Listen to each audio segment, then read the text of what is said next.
2 weeks in a row I have to do this. Starsand Island is a new farming sim that just hit its early access on the 11th of February 2026.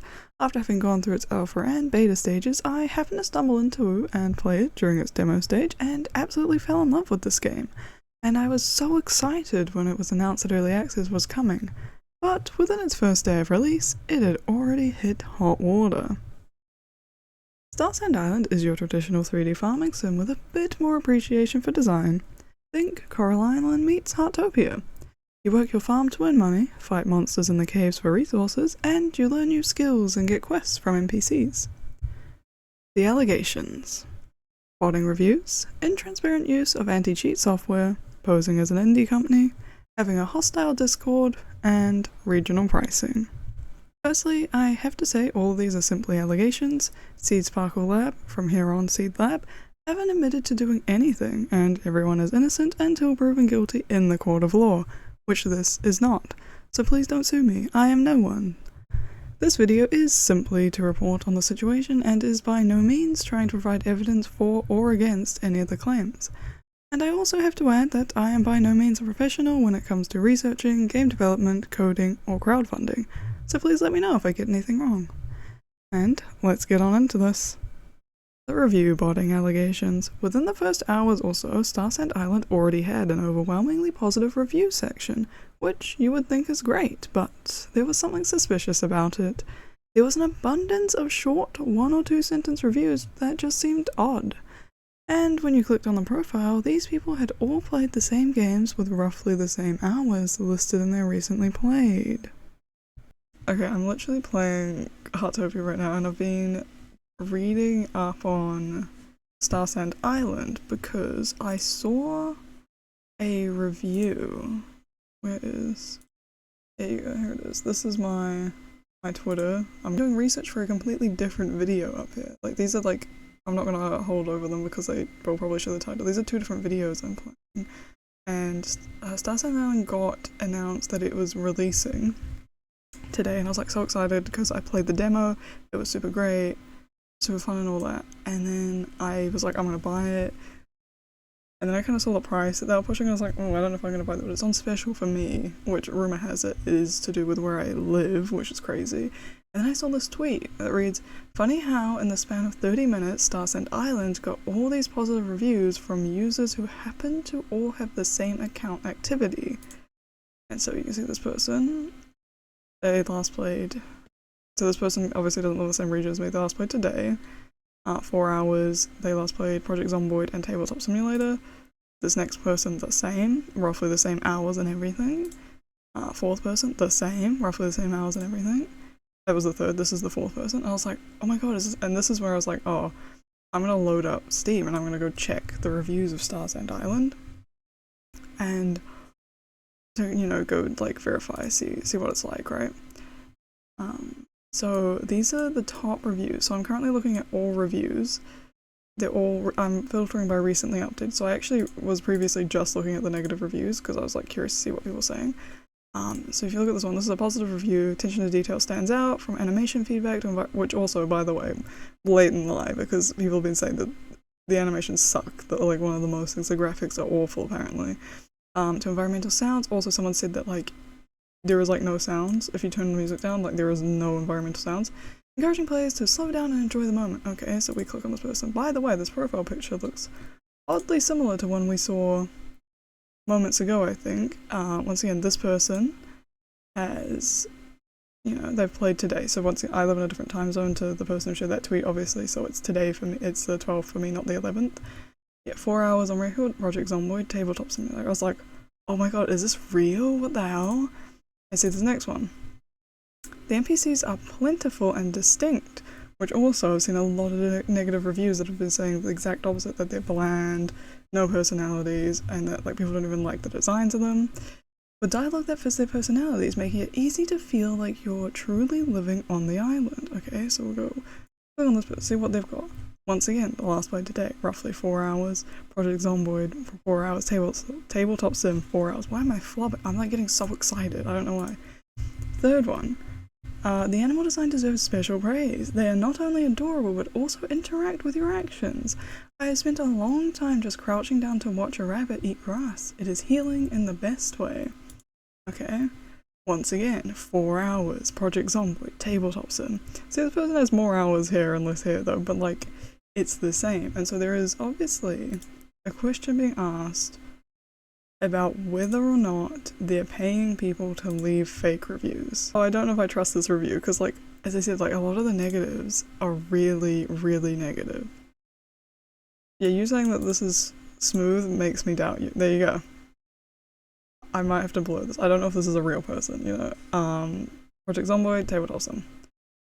Here's the thing, any comment that refers to it looking smooth, I'm gonna immediately flag, because I've seen so many negative comments saying that it basically sucks and it's so bad it runs not well on any PC. This person might be real, to be honest. Instead of changing outfits, every piece looks great. Wow, actually no, hold on. A lot of people have been complaining, specifically that there are a lot of outfits locked behind like giveaways and stuff on their Discord, so there is a chance this person isn't real, but I think they might be. Yeah, they look real. This is a real person, though I will still judge you for this. What is, I don't know what Undawn is. I don't know what either of these are, to be honest with you, so I'm not actually going to judge you. Though the last played times are a bit fun. You really have been holding out for this one. So I said this person might be real. Let's see what you have to say. I thought this joy was mine alone. Okay. Yeah, I was like, no way in hell. Oh, how dare you want his name? How dare you? Yep, so once again, Project Zomboid, Tabletop Simulator. This is creepy. I kind of hate this. I hate this as a thing. So you have to take every review with a grain of salt. Also, they're being so flooded with positive reviews. And my PC sucks ass, and I'm so upset because I probably won't be able to do an actual review on it, and that's so lame. There you go.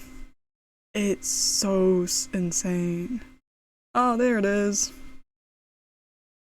Aha! Someone also thinks that the people who play these games, I might not be wrong, they might have been sus as hell. But I'm not gonna lie, I'm not sure if I want to use my Kickstarter key anymore. I was looking at the drama on Discord to try to get my key, but then I saw the fake reviews and the anti-cheat bullcrap. Is there a way to report to Steam this kind of behavior, even if one of the two? So damn shady that I'm not wanting to risk it. Bots can be spotted with their games list, their level between 2 and 6, and time between 0.5 to 4.4 hours. That's very specific. Well, not a single achievement, including pretty much botting or booting the game for the first time, and even taking that's talking about multiplayer when the game is 100% solo right now. Yeah, there it is. The devs later came out with a statement about this, so let's read it. Announcement regarding artificial comments. We have recently noticed a large number of overly positive praise comments about our game appearing across various social platforms. At first, we believed this meant our game was being recognized and appreciated. However, we soon noticed something unusual on Steam. Some comments were posted after very short playtime, were released at nearly the same time, appeared to be AI generated. This made us realize that something might not be right. Is this some kind of overpraise as an attack? We have no concrete evidence, but it does feel as though someone may be doing this intentionally. What makes it even more puzzling is that this approach is not cheap. Since leaving a review requires purchasing the game, we later discovered that some of these accounts refunded the game after posting their reviews. We would like to say this clearly. Making an indie game is not easy. We simply want to focus on building a good product and giving the players who truly like our game a better experience. So, to whoever may be behind this, we kindly ask you to stop. Please let us focus on making our game in peace. We pose no threat to anyone. Thank you very much for your understanding. Next announcement, we will respond to the main concerns raised by the community. So, there you have it. Apparently they didn't do it. Also, they called it AI, not me. How does this keep happening to me? It's also completely up to you whether you want to believe their claims that it's someone attacking them or if it's just them trying to cover it up. On to the anti-cheat / anti-modding allegations. So, It was apparently found that in the software/game files, there was a system that basically stops you from being able to mod the game. Which, I'm going to say something controversial here. I think game devs have a right to have a say on whether you can or cannot mod their game. But, in saying that, I also believe that once you buy something, it should be yours to do whatever you want with it. There are plenty of game devs that intentionally make modding their games hard in order to dissuade people from doing so. Also, there's Nintendo, and we all know what they've been up to in regards to modding, but, you know. I think the bigger problem stems from the fact that people think they're going to go the Sims route with it and have a lot of paid DLCs, or microtransactions, which is gross. And I know The Sims does allow modding and is now a free game, so it is different, but Seed Lab did release a statement regarding this the day after the early access went live, so let's see what they had to say. Response to recent issues. Dear Islanders, thanks a lot for your continued support and attention. In response to the issues that many of you have been concerned about recently, we would like to address them here in a unified statement. 1. Starsand Island do not have in-game purchase systems. Please enjoy the game with confidence. 2.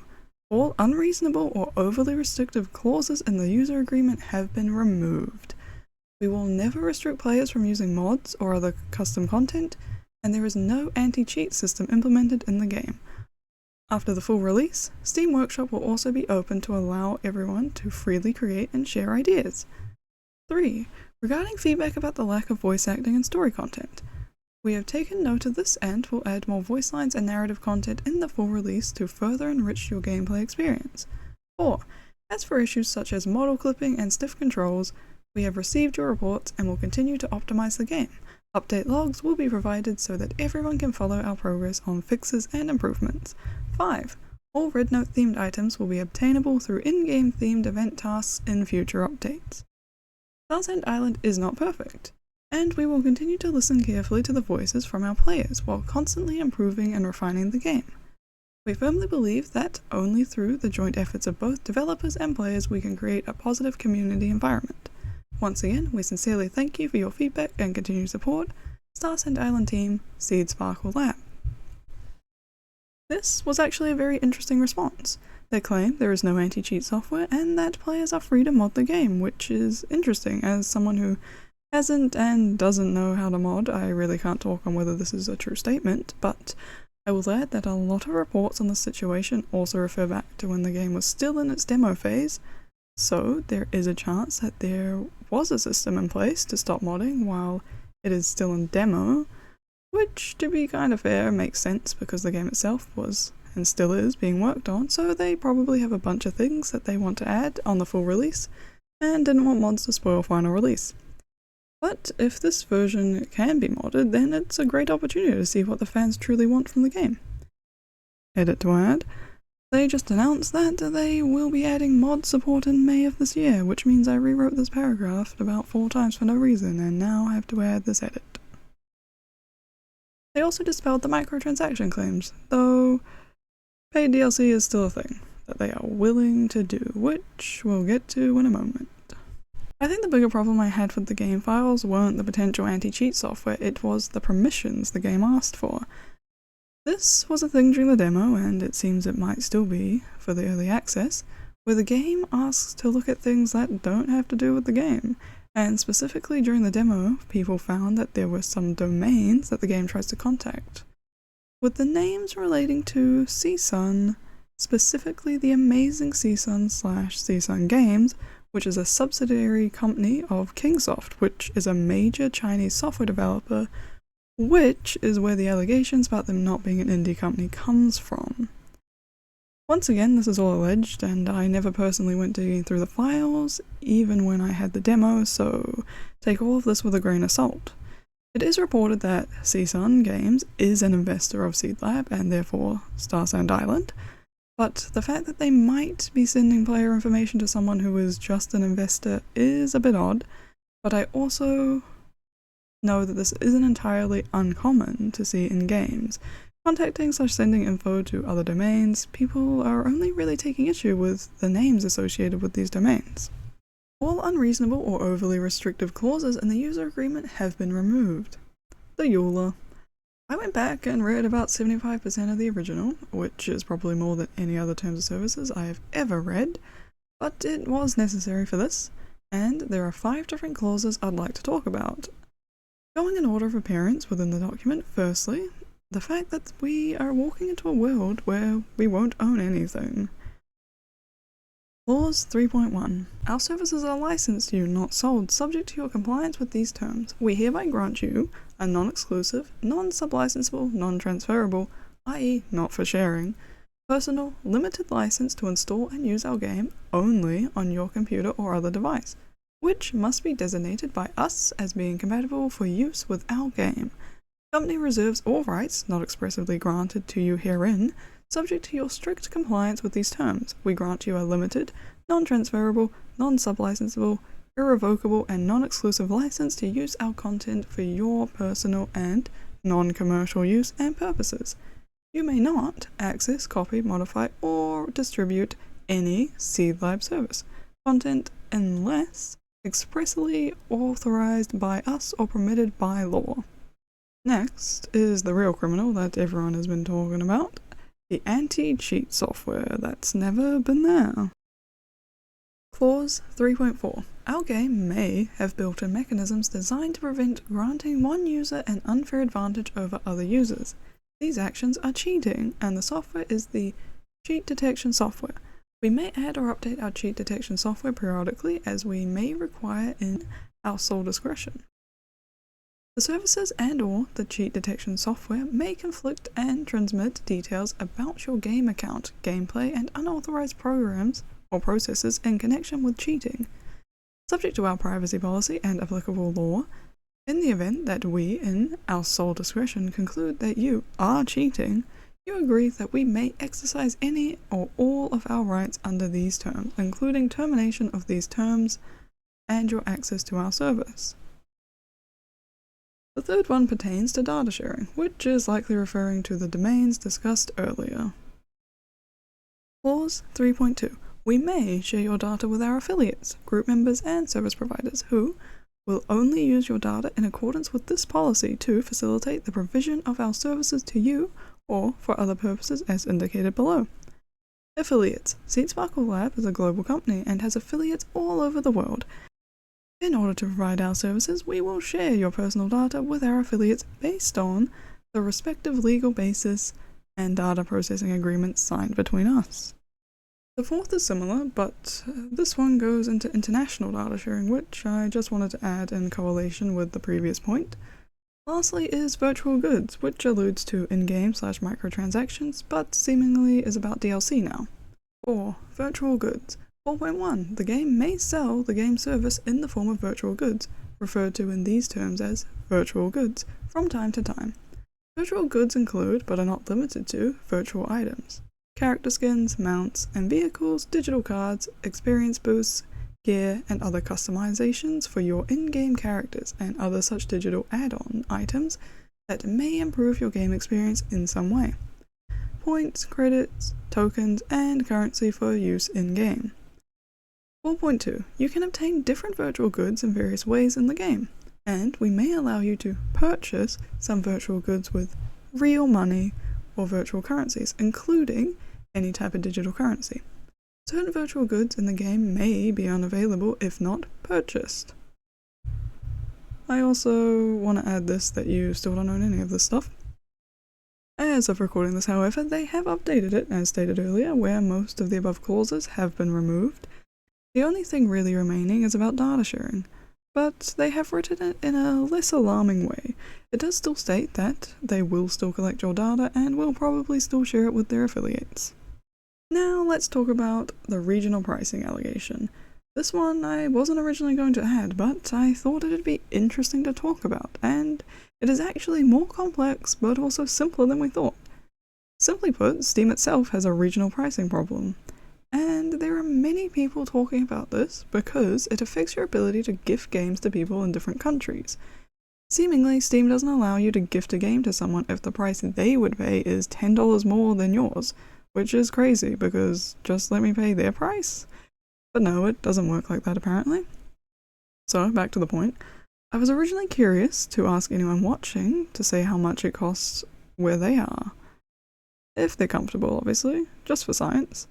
Because the first place I saw someone talking about this was on the Steam community post of an Australian who stated, example, deluxe equals 41.93 USD, which converted to Australian dollars is 58.76. But on Steam, the charge is close to $61. And all of this is before considering tax. The current Australian dollar is a $1.41 to 1 USD, which gets you this conversion above. And in that case, the price is in fact higher than you would expect. But what if Steam, even though they said they'd change it more regularly, is using exchange rates from 2022?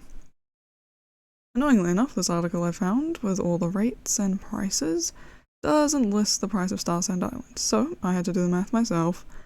Taking the $5.99 USD to $8.79 Australian, dividing that price by $5.99 gives 1.467.